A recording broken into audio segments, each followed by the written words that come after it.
With threats to our nation waiting around every corner, adaptability is more important than ever. When conditions change without notice, quick strategic thinking is crucial. And with obstacles consistently impending, determination is essential in overcoming them. It's this willingness, decisiveness, and resilience that sets Marines apart. With our fighting spirit, we don't just fight battles, we win them. Marines are the constant our nation counts on to fight the unknown. And through adaptable problem solving, we do just that.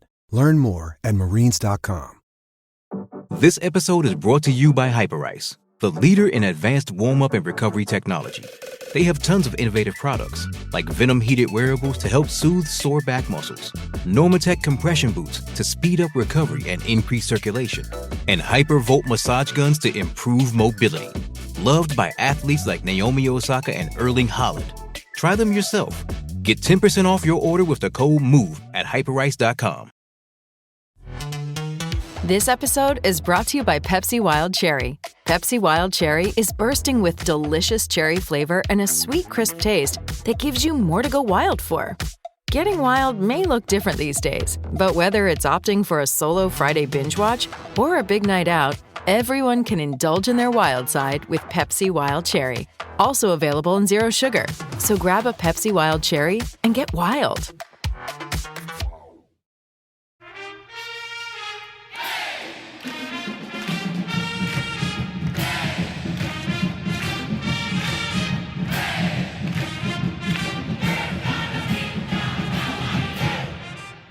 Hey, Duke fans. What's up? It's Donald here. Jason's here. This is DBR Bites. I think it's 40. We don't care. It doesn't matter. Duke just won a battle, a huge battle against the Houston Cougars, 54-51. They are on to the Elite Eight. We are here literally 20 minutes after the game is over. We're reacting to stuff. Jason, hi. How you feeling, buddy? Oh my God. Great. Oh my God. I mean, so I actually was able to like stay seated until there's about 6 or 7 minutes left in the second half. Like I was doing it, and then I have been like, I'm out of breath. I've been pacing the entire final 6 minutes of this game. I got a better workout than Mark Mitchell did, which ain't saying much, but look, I was with my best friends. There was a point where I guess it was about like maybe 54 seconds left when Roach hit that like jumper in the lane to put us up 6. I like turned and just like high-fived. It was like, that's it. But my goodness, Jason, that wasn't quite it. That wasn't quite it, but still, I mean, my goodness, that was everything that we thought it would be, right? We knew it was going to be a close game. We knew it was going to be a battle. It was war. There's no other word for it than that. Jason and I, when we're done, ladies and gentlemen, we're going to get ice packs and we're going to put them on our bodies because that's how we feel. I know that's how you feel out there. Jason, we're just here to react to stuff. But Jason, I know you have a couple headlines, but I need you to start with the one that we got 2 hours ago. All right. We need you to start with that one. Yes. Here it is. All right. Now, and I feel sorry for my man, Steven Van Dude. Steven wrote to us at precisely 10:13 p.m. The game started at 9:59. Steven wrote to us, there's less than 15 minutes left in the game. He goes, guys, it's the under 16 timeout of the first half. This game is already over. It was a great year, but Houston is just too good. And then he said, I give you guys full credit to shit on me on the show if we win. Hey, Steven, the shit's about to come, baby. Come out and play. Look, and now wait, he did. Yeah, go ahead. Wait, in fairness, Steven wrote back to us just a short time ago after the game ended, and he said, wow, just wow. I know you guys are going to give it to me, and honestly, I deserve it for doubting March Roach. March Roach marches on. But Jason, I will say this. We're going to give him a little bit of grace. Read the bottom part of his first email, because he did say that he hoped he was wrong, and that if this is the way that they end up winning, then he'll take the ribbing if we get the win. Read that last part. I'll gladly make an ass of myself if it means that we win. Steven, thank you for being an ass. hey, we appreciate it. It is not crazy if it works. That is what March is all about. But yeah, by the way, wait. It is worth noting, important. This episode is marked explicit.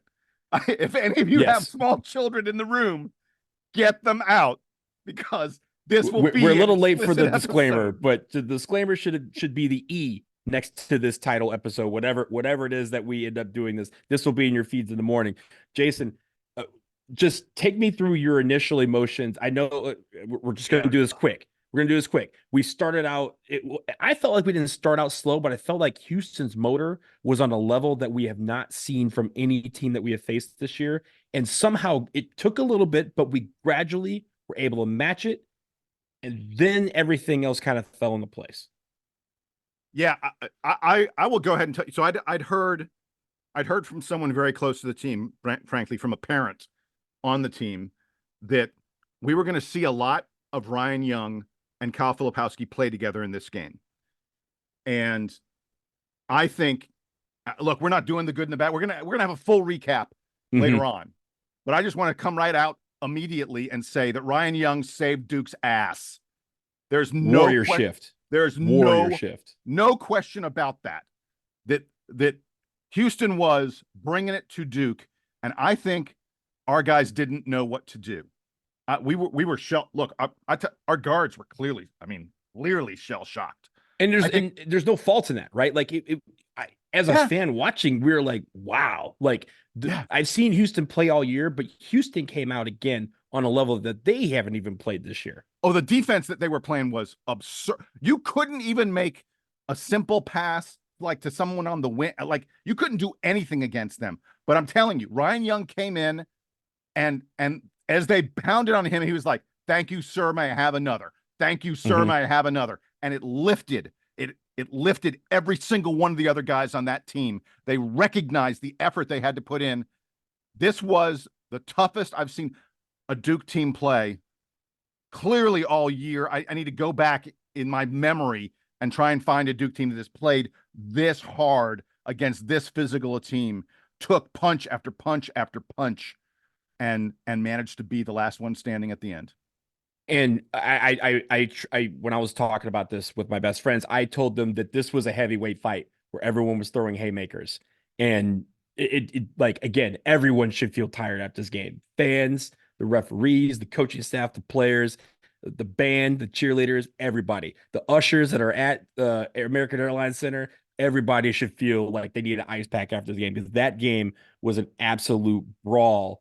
And it's funny because when you look at the game, at the end of the game, we were actually screaming for them to foul.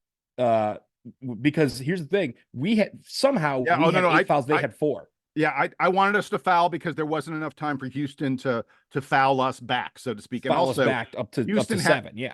I actually think, look, by the way, and we'll get into it more when we do a full recap.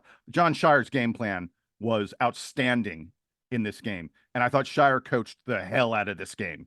And I think that had Houston put the ball in the hands of either of their big men, who were both, I kicked myself when we finished doing the recap, not the recap, the preview of Houston. I went, I meant to mention that their 2 big men both hit like 55% from the free. They're both terrible, but I never got it. I forgot to mention it when we were talking about it. And then it played out in this game. I think if either of those big men had touched the ball, Shire would have fouled them, but he was afraid to have Duke guys fouling those guards who could be putting up a 3-pointer at any moment. I think that's why we let them get that 3 off, although it was risky to do so. That's for sure. And funny enough, like I credit our defense too. Again, we're going to deep dive into it tomorrow. But oh my God, our defense was unbelievable. Houston they scored 51 points. 51. Yeah, it's the second lowest output. We talked to the pregame, exactly. But everyone but Iowa State had really not mastered this, and somehow we were able to keep them to 51 points. While I know offensively it was a chore, but we scored 54 points, and 54 points won a basketball game tonight, ladies and gentlemen. We get the right to go back to Dallas in the Elite Eight and face NC State, who has been playing outstandingly the last 3 weeks. And it will be the 3rd time we have played them in a month. Like 3 weeks. Yeah. February 28th was the first game. And then we had the game on March 16th or 14th or 15th.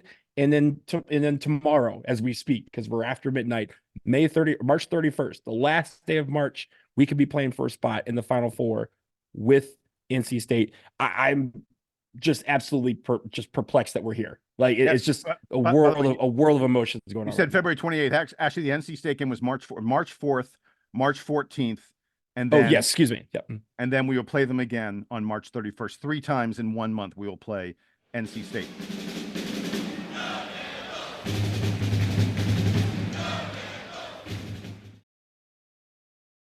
This episode of the DBR is brought to you by BetterHelp. Hey, everybody. This is Jason Evans of the Duke Basketball Roundup podcast. You know, the truth is, I'd be lying if I told you I didn't have stuff to work on. All my life, I've had a great passion for the things that I wanted to do, like this podcast, but not as much for the things that I was supposed to do. And honestly, it used to get me in trouble sometimes. But some years ago, I started talking about it with a therapist, and it really helped. And I learned to embrace the supposed to, not just the want to. And frankly, my life is better for it. If you don't believe me, just ask my wife. Getting advice from people who know how to listen is what BetterHelp is all about. It is therapy for the internet era, completely online, making it convenient and flexible to your schedule. You just fill out a brief questionnaire and get matched to a professional licensed therapist. And you can switch therapists at any time. So visit betterhelp.com/Duke Roundup today to get 10% off your first month. That's BetterHelp, HELP.com/Duke Roundup. Learn to make time for what makes you happy with BetterHelp. Okay, I'm going to turn that recording on.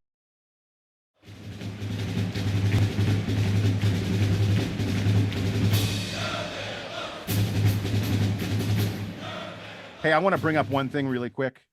First of all, tip my cap to the courageous, brave, hardworking Houston Cougars. Those guys absolutely played hard enough and deserved to come out with a victory. They just didn't quite get there. And I want to address Jamal Shed for 1 second. Yeah. Tragic and terrible that his career, I'm pretty, isn't he? He's a 5th year. I think he's 5th He's year. a senior, I believe. Yeah, 5th year. I mean, I know he's a senior. I'm not sure if he's I forget whether he's 5th year senior or not. But regardless, for his season, he had one of the great seasons in Houston basketball history. You know, you maybe have to go back to the Clyde Drexlers and Hakeem Olajuwons for a guy who had a season as good as this at Houston. And for it to end like this is so tragic and so unfair. I would have loved to have seen Duke play Houston at full strength. I don't know that we would have won, but you know what, Donald? I could give a fuck. Seriously. I'm not sure if you know this. They don't put an asterisk on the trophy if you beat a team that had an injured player. Don't matter. I don't want to hear. There are people out there on Twitter and elsewhere saying, "Oh, Duke didn't deserve this. They played Houston without Jamal Shed." I could give a fuck. Look, the people on Twitter, they're talking a lot of shit tonight. But you know what they're going to have to do? They're going to have to do it for the next 2 days because Duke plays on Sunday. Duke plays on Sunday in the Elite Eight for a chance to go to the Final Four. 2 weeks ago, people were like, we're going to be out in the first weekend. And now we are talking about being in the Elite Eight. We are on house money, ladies and gentlemen. Let's play with it. Let's see what we can do. But I'm so proud of how this team came out, how they responded to the initial punch in the mouth. We've seen them start flat. And again, we'll talk about some of the details. We've seen teams start out flat and they don't recover. This team recovered in a big way. And slowly but surely, once they realized that they didn't have to win the game on one possession, they just clawed back. There was that stretch of like what felt like 8 minutes where neither team scored. It was 10-7 for like a year. It was 10-7 forever. It was and crazy. Somehow we were able to just continue to stay in the game. And once we took the lead, even though it was back and forth that whole second half, Jason, I don't think we gave up the lead. We had the lead the entire second half, I think, and just absolutely just were able to withstand whatever pressure that Houston gave. And every time we needed a big moment, we got big moments from several guys on the team, whether it be on offense or defense. Yeah. By the way, I mean, I feel awful. I'm not sure that we've talked. We haven't. This isn't the full pod, so Not full pod. We're just reacting. We're just reacting. But Jeremy Roach and Tyrese Proctor. Come on, at both ends. It was Roach on offense and it was Proctor's defense. LJ Cryer. Just call it next level. I mean, it was that play where he rips the ball out of Cryer's hands. and then falls on the ground and grabs it and tosses it to, I think, was it McCain? And then they went the other way. Come on. Yeah. That's a winning play. That Yeah. is a my balls are bigger than your balls, and I'm winning this game play. I loved it. That was it. That was a, I'm not ready to go home yet type of play.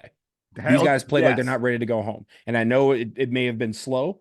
It may have been a grind, but we're still here, baby. And we're going to talk more about it later on today, I guess, because it's Saturday. Hey, really quick.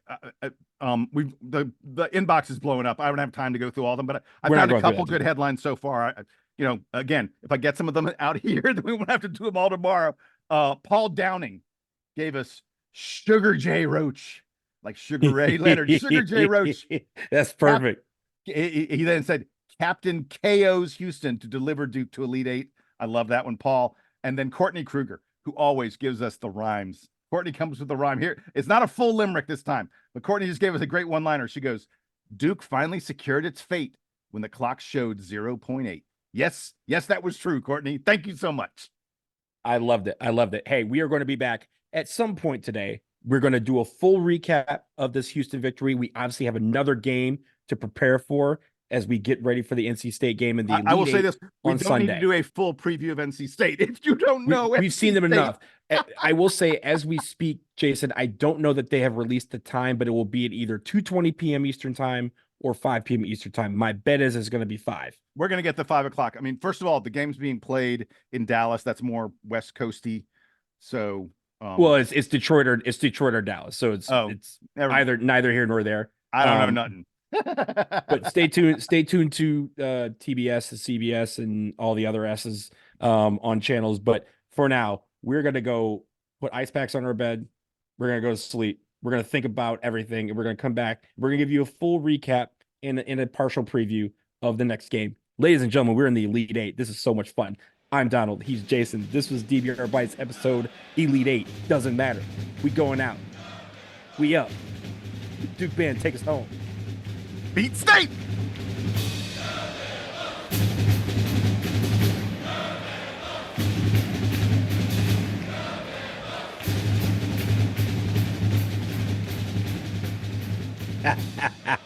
Yeah, baby.